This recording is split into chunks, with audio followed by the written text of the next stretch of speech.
Humans are born soft. Our delicate bodies can be easily damaged because the only protective covering we've got is our skin. So it's no wonder we've looked for other ways to defend our bodies against attack. In the Middle Ages, the solution was to cover the body in something resembling a tin can. A suit of heavy armor was a great defense, especially in high-speed collisions. Coming in at number 10 in the countdown is the animal equivalent of a knight in shining armor, the armadillo.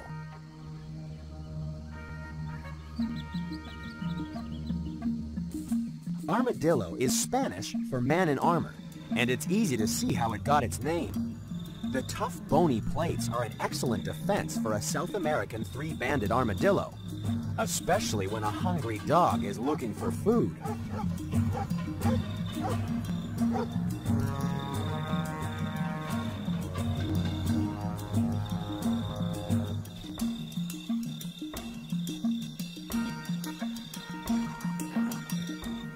The armadillo's hinged plates of bone would make a medieval knight proud. And although we don't wear suits of armor today, we are protected inside a very different kind of tin can. Modern vehicles travel much faster than ancient war horses. To survive impacts at these speeds requires some very sophisticated defenses.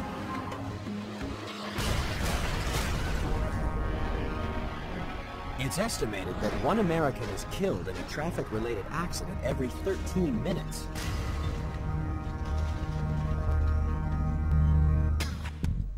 That's why scientists are crashing cars at the Insurance Institute for Highway Safety's Vehicle Research Center in Arlington, Virginia. They're looking to find better ways of defending us from injury.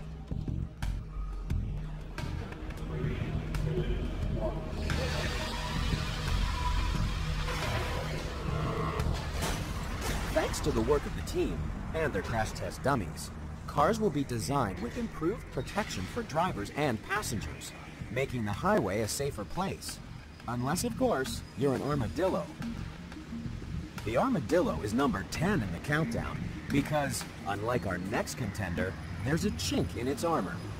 The armadillo likes nothing better than scavenging on roadkill. Its bony armor plating may keep it safe from predators with four legs, but it's no defense against four wheels.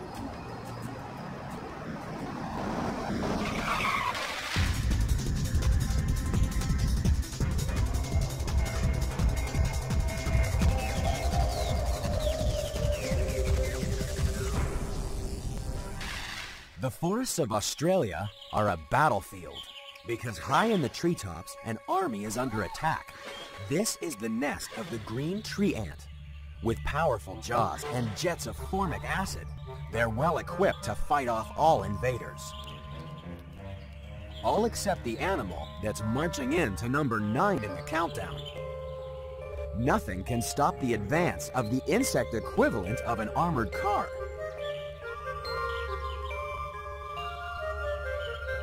Underneath that leathery shield is the caterpillar of the moth butterfly. It's number 9 in the countdown because it can bulldoze its way into the heart of the ant's nest in complete safety. Its armored back is too big to be flipped over and too tough to be damaged by sprays of formic acid.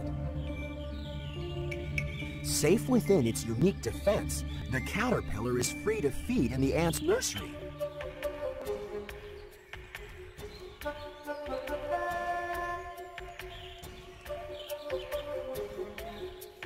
This carnivorous caterpillar's defensive guard is so effective that it's no wonder that we've been trying for years to invent similar protective materials. It's March 1922, and here are actual films of historic demonstration of man's latest contribution to longer life. It's bulletproof vest, guaranteed to protect the wearer against injury from ordinary pistol fire. Bulletproof glass also came in handy.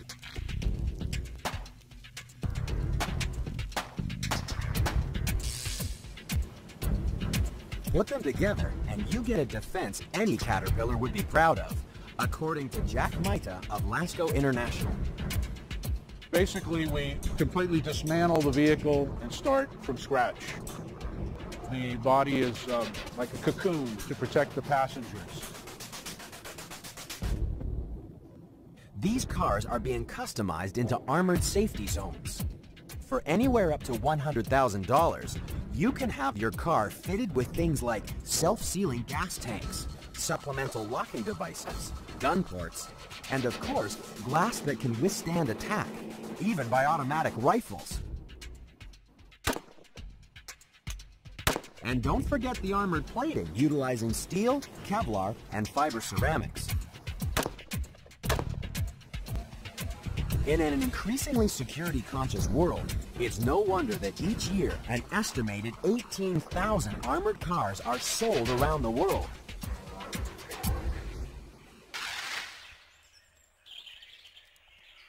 These Caterpillars may not be bulletproof, but they are tough enough to defend themselves against some of the fiercest insects on the planet.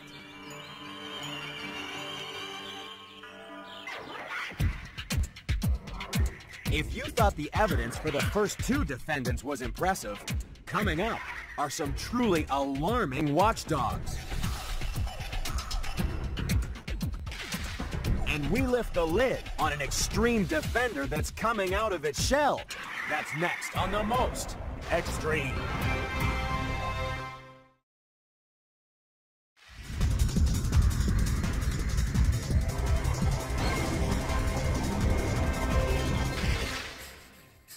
The next contender in our countdown of extreme defenders is built like a tank. A very slow-moving tank. The Turtle is number 8 in the countdown, thanks to its armored shell made up of about 50 fused bones attached to ribs and spine. The shell is a great place to hide from unwelcome visitors, including hungry lions.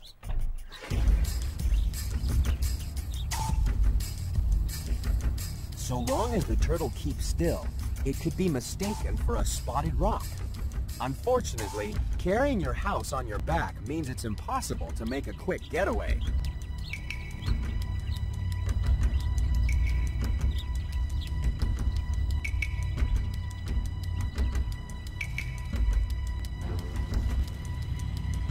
It's times like this that you need some serious armor plating.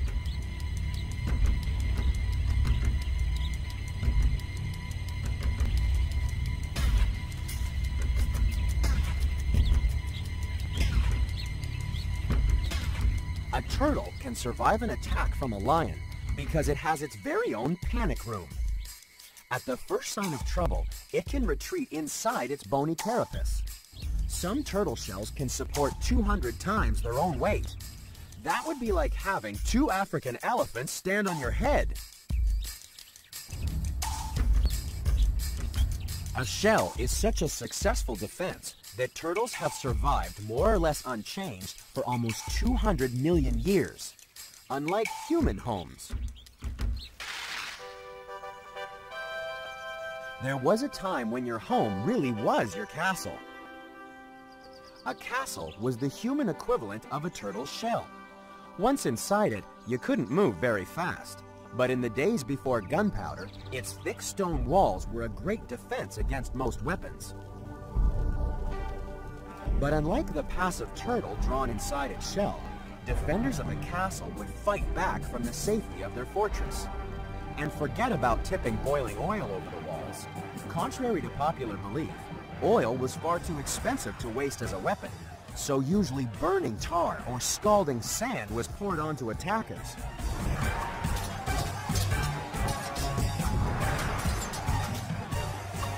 Sometimes, even the strongest of defenses can be overwhelmed, which is why the smart castle owner installed a secret safe room.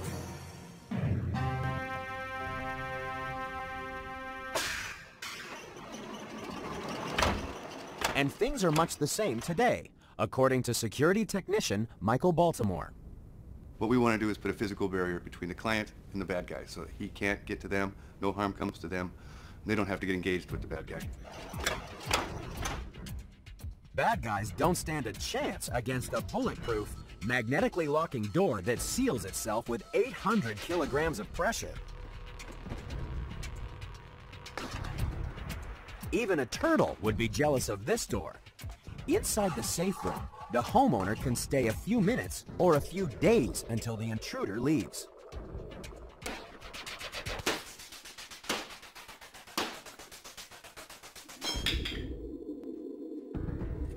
And of course, the best safe room is one nobody knows about. If the bad guy doesn't know where you are, he can't attack you. So this is what we really like.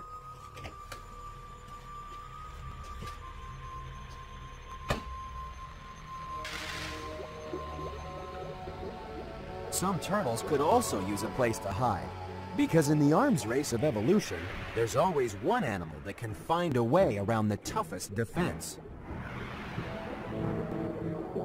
The tiger shark is armed with a mouth like a chainsaw. It has more than 100 serrated teeth, perfectly adapted for cutting through the shell of a sea turtle. It seems that sometimes you need more than just an armored shell to make an effective defense, which is why our next contender is both tricky and sticky. So far, we've seen turtles built like tanks, caterpillars with thick skins, and armadillos having a ball. But coming up, what animal's extraordinary defense puts dogs on eye alert? Find out next on The Most Extreme.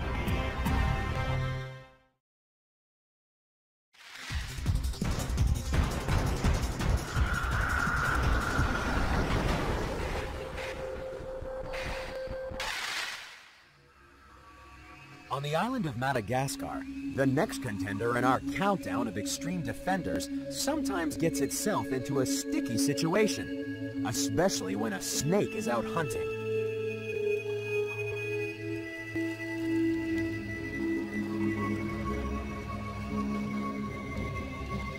It's not easy to escape from the jaws of a snake when you're a soft and juicy tomato frog.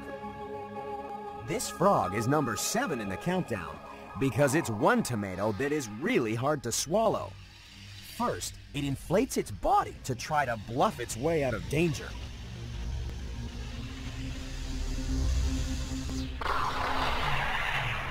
If that doesn't work, it has another trick up its sleeve, or in this case, under its skin.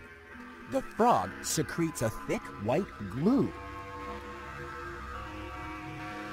It's a great defense, because the snake's jaws can be gummed up for a couple of days, no matter how hard it tries to scrape it off.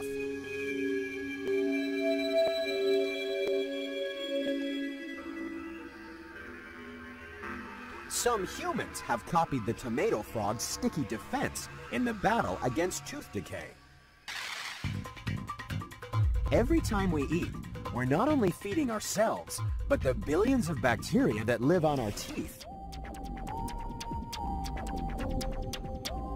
The bacteria can cause tooth decay because they turn sugars into acids, and the acids eat into our tooth enamel. Our best weapon to fight back is our spit. Saliva is the body's natural mouthwash, and the best way to get the saliva glands pumping is to chew. That's why millions of people now defend their teeth with a sticky substance invented in the late 1800s. When the Mexican general Santa Anna came to New York City, he carried with him chicle, the dried sap of the sapodilla tree. It's said the general introduced the product to inventor Thomas Adams, who was looking for a cheap substitute for rubber. All his experiments failed, but he did discover what Mexicans had known for years. Chicle was fun to chew. Adams went on to combine the sap with flavoring compounds and so invented chewing gum. Coincidentally, General Santa Anna had played a part in another famous defense some 50 years earlier, only this time it was with guns, not gum. He led an army of 2,000 against the 189 doomed men determined to stand and defend the Alamo.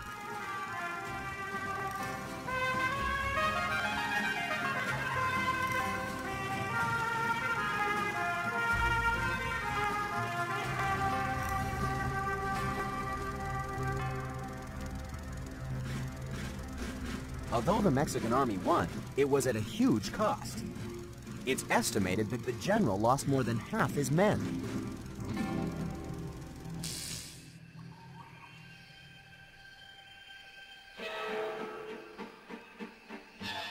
When it comes to extreme defenses, the tomato frog is never stuck for a solution. However, there's much more to our next contender than meets the eye.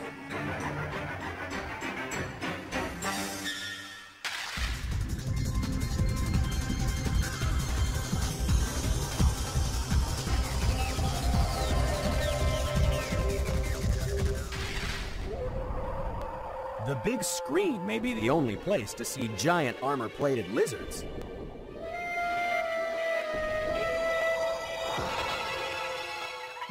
But no movie maker could dream up the unbelievable defense of the spiny reptile that's coming in at number 6 in the countdown.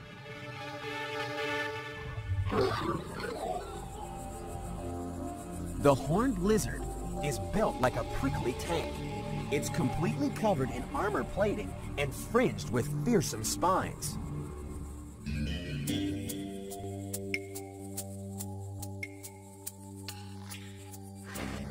The horned lizard looks truly ferocious. It would surely be the terror of the deserts of the American Southwest, if only it grew bigger than the size of your hand. That's why it terrorizes ants, not humans, and why its armored plating and spines are no defense against a big, hungry predator like a wily coyote. Instead, it uses a truly unique defense spray. It squirts blood out of its eyes. The horned lizard is number 6 in the countdown because when it increases the blood pressure in its sinuses, they burst, jetting blood up to 1 meter away. It's enough of a distraction to give the lizard a chance to make a speedy getaway. And it can make any canine go looking for some serious eye protection. Goggles are a great way of shielding your eyes when traveling in an open car. But it was a different form of transportation that popularized another kind of eye guard. Sunglasses became fashionable back in the 1930s when civilians started copying Air Force pilots who wore shades to defend against the glare of the sun. Of course, few pilots would be seen dead going into combat wearing these sunglasses. But the first people to wear dark glasses lived in 15th century China. Back then, imperial judges wanted to make sure that their faces didn't show any reaction to testimonies during a trial. In an effort to appear unbiased, judges wore smoke-tinted court spectacles. Then, nobody could watch their eyes during the court case. There's only one animal in the world that would never protect its eyes with sunglasses. After all, the horned lizard's extraordinary defense system really is a sight for sore eyes. Squirting blood may be a doggone defense, but the horned lizard is still only number 6 in the countdown. Because coming up, big teeth are no match for a really prickly customer. And what unusual defense is getting under this man's skin? Find out next on The Most Extreme.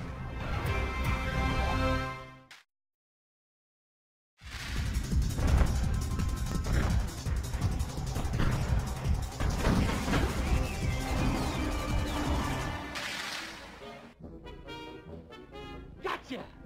Not even a hungry lion can take on our next contender.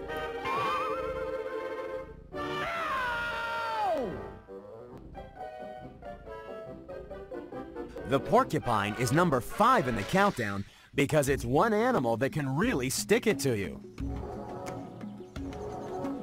This African crested porcupine is usually a harmless vegetarian, unless it feels threatened. Then it will stamp its hind feet, rattle its tail, and raise the 30,000 sharp quills that cover its body.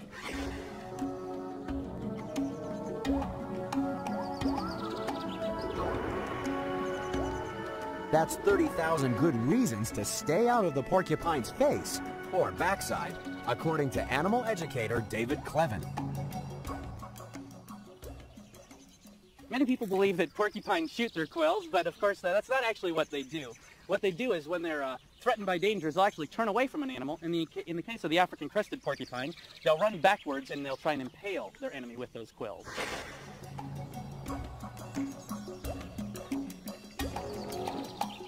The quills themselves are not as dangerous as you might think. What makes them truly dangerous is how far they penetrate and what happens afterwards. The tip of each quill is covered in hundreds of tiny barbs. When they're embedded in moist flesh, they swell, working their way deeper under the skin. A quill can move over 2 centimeters each day, causing intense pain, and may eventually pierce vital organs or arteries. The porcupine's spiky defense is so effective that it's no wonder one man used similar tactics to conquer the world. More than 2,000 years ago, in Macedonia, Alexander the Great led an army of the best soldiers in the world. The secret of their success was simple. They used the same battle plan as the porcupine. Alexander's infantry was armed with quills, only these quills were 6-meter-long pikes. Lined up in bristling rows, the Macedonian troops became a giant human porcupine. Nothing could get near the soldiers, and when they charged, their opponents quickly got the point. Faced with a wall of spines, you'd have to be crazy to take on a porcupine, or be one of the most feared scavengers on the African plains. Hyenas are tough. They're armed with jaws so powerful that they're one of the few animals that can take on the king of the beasts.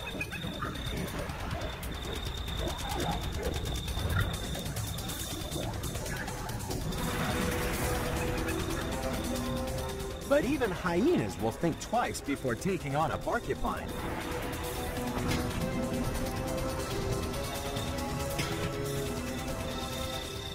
If you thought porcupines had an extreme defense, you won't believe what we're throwing at you next.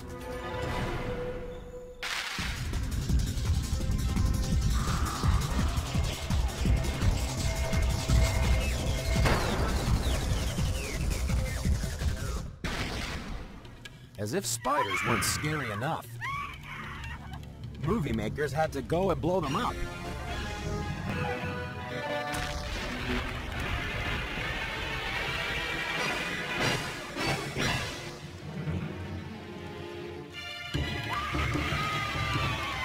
Surely the creepiest of all the crawlies is the giant tarantula.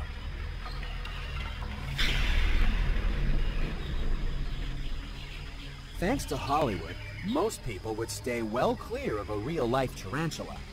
The trouble is that horror movies have never screamed in the jungles of the Amazon. So to many hungry predators, the giant tarantula is the equivalent of a soft-shelled lobster.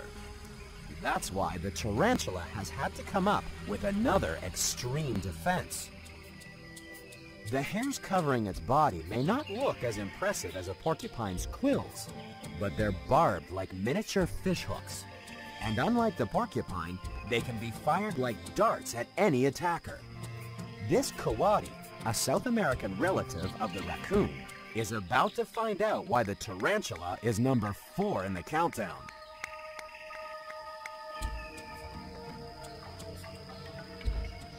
Having tarantula hairs flicked in your face can do terrible things to the nasal membranes, which is why the nose makes masses of mucus to try and flush away the stinging darts.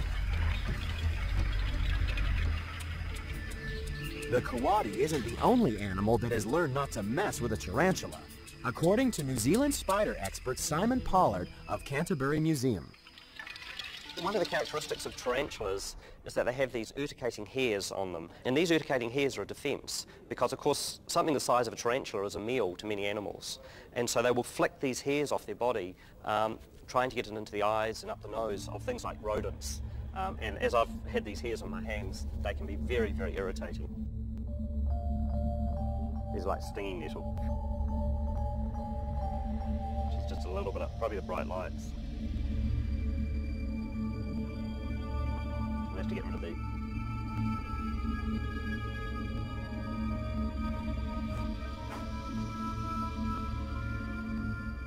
It's not funny being covered in tarantula hairs. During the Second World War, the Norwegian resistance movement was looking for ways to upset the invading German army. So Allied scientists from Britain's Section X, sometimes called the Ministry of Ungentlemanly Warfare, sent them a secret weapon. It was an itching powder so strong that a few grains rubbed in the eyes could cause temporary blindness. The idea was to spread the powder over German clothing and bedding by smuggling the weapon to workers in military laundries. The resistance even put the powder inside contraceptives. Perhaps the resistance could have just imported tarantulas to Norway. After all, these walking weapons are covered with irritating hairs, about 1 million per square centimeter.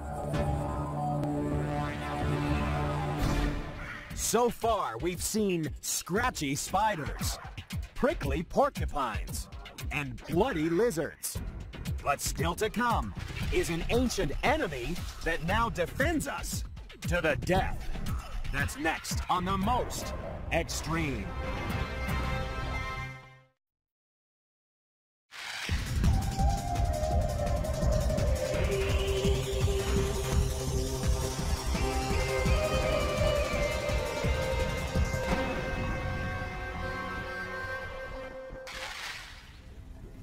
To understand the next contender in our countdown of extreme defenders, you have to come face to face with the wolf. The wolf pack is organized along a chain of command dominated by the alpha male. He gets access to the best food, but he also has to defend his pack against intruders.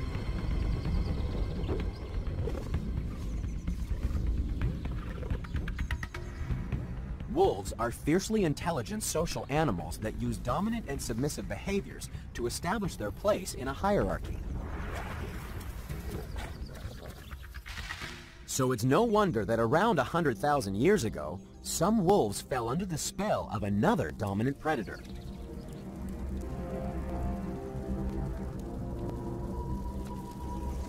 When humans domesticated the wolf, we turned our ancient enemy into one of our fiercest defenders. That's how, after thousands of generations, we created the animal that's leaping into number 3 in the countdown, the dog. Domestication means that most dogs see their owner as leader of the pack. But sometimes there can be a little confusion about just who is the alpha male. This ferocious defense is why the dog is number 3 in the countdown. These domesticated wolves will defend our body and our territory.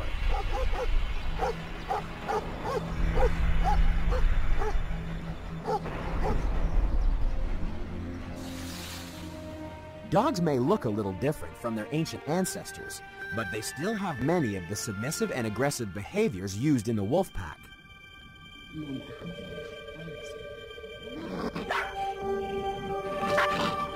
Although they may occasionally try to bite the hand that feeds them, dogs can sometimes save our lives.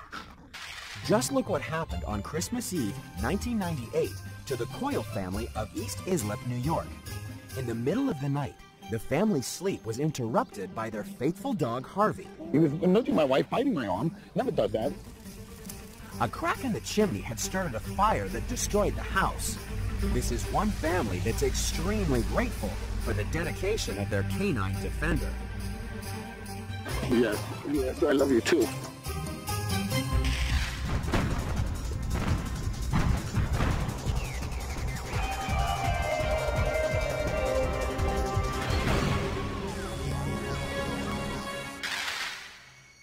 Towering over the plains of Africa is a castle. Inside its walls are animals at war. This army of ants is on the rampage. They'll destroy anything that gets in their way, including the animals that built the castle of clay. Hiding at number 2 in the countdown are termites. The invading army has no trouble breaching the castle walls and slaughtering the helpless workers.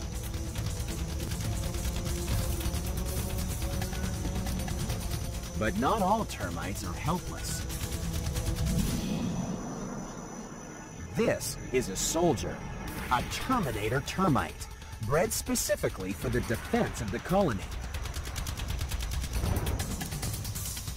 There can be 20 soldiers for every 100 workers, and they're all armed and very dangerous.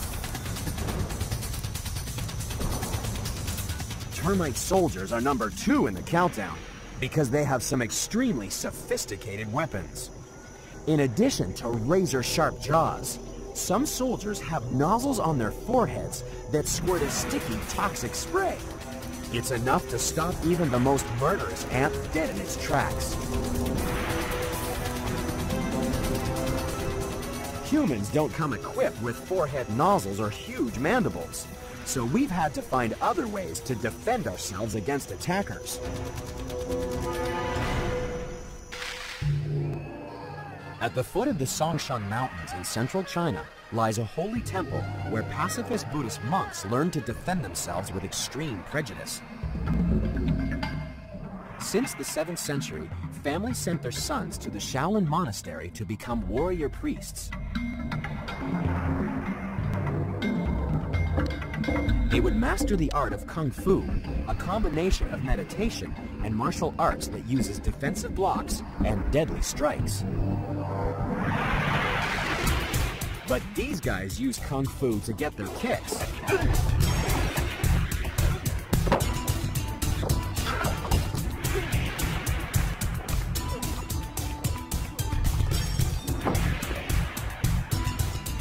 Meet the zero-gravity stunt team of Los Angeles, California. To perfect their choreographed Hong Kong action movie stunts, they really have to throw themselves into training.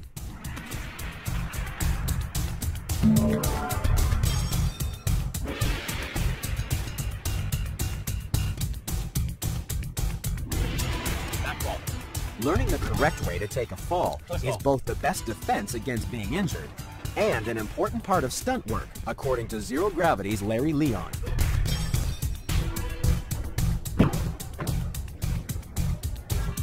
One of the most important things about falls is the acting aspect of it, the selling part of it. Because when we do a fall and it looks like someone has really hurt themselves, you know, you're just making it look like it hurts, and that's the whole point, you know. You're dressing it up as much as you can. We're not nuts. That's just the way you do it. And if it looks like we really messed ourselves up, then we've done it right.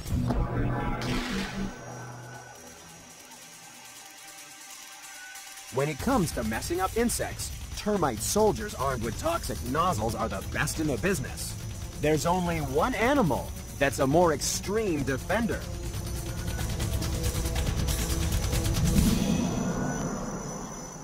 We've seen the 9 contenders. They're the best of the best. Only one animal is a more extreme defensive machine. It's number 1, and it's coming up next on The Most Extreme.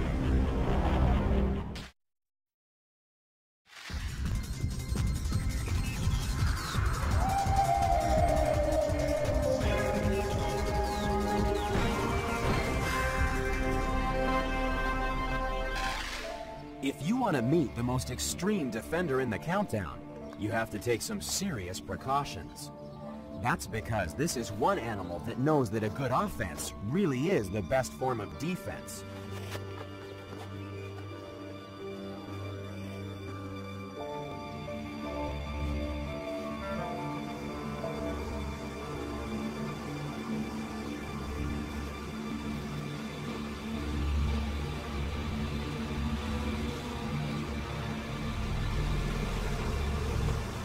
The number 1 most extreme defender in the countdown is the bee.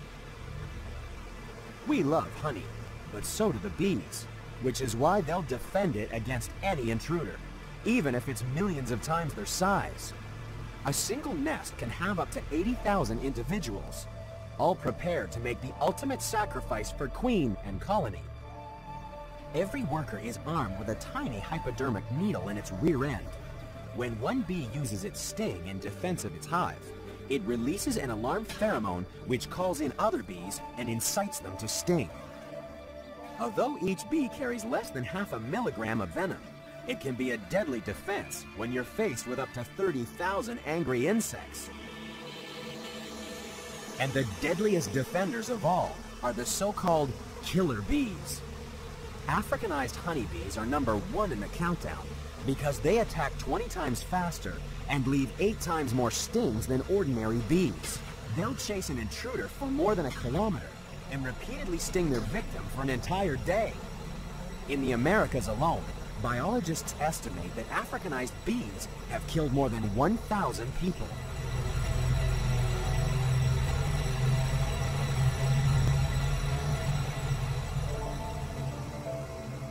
But bees are also dying to defend their nest. Workers lay down their lives for the colony because their first sting is also their last. A bee dies soon after it inserts its barbed hypodermic into a victim.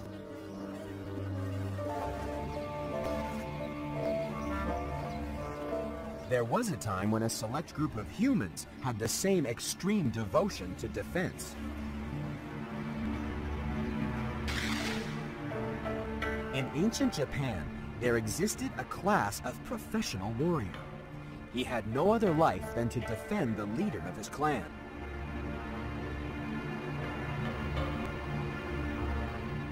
He was a samurai, and he was born to fight.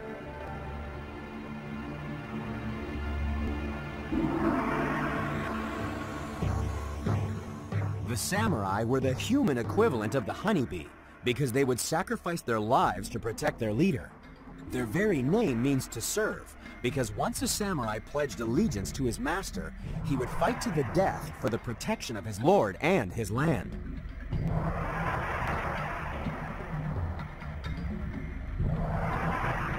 The samurai were extreme human defenders, because from childhood, every warrior was prepared for the ultimate self-sacrifice.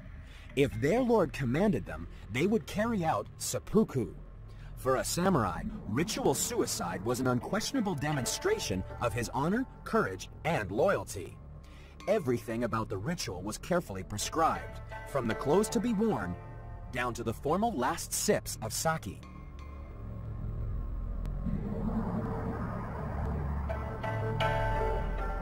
The warrior was then presented with a short sword, its blade wrapped in silk to soak up his blood.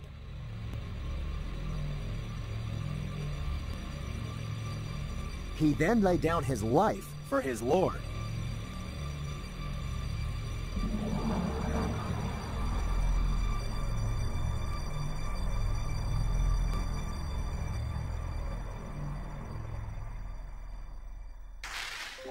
There's no ritual when a killer bee sacrifices itself for the colony. These tiny warriors are number 1 in the countdown because they don't hesitate to use their deadly defense.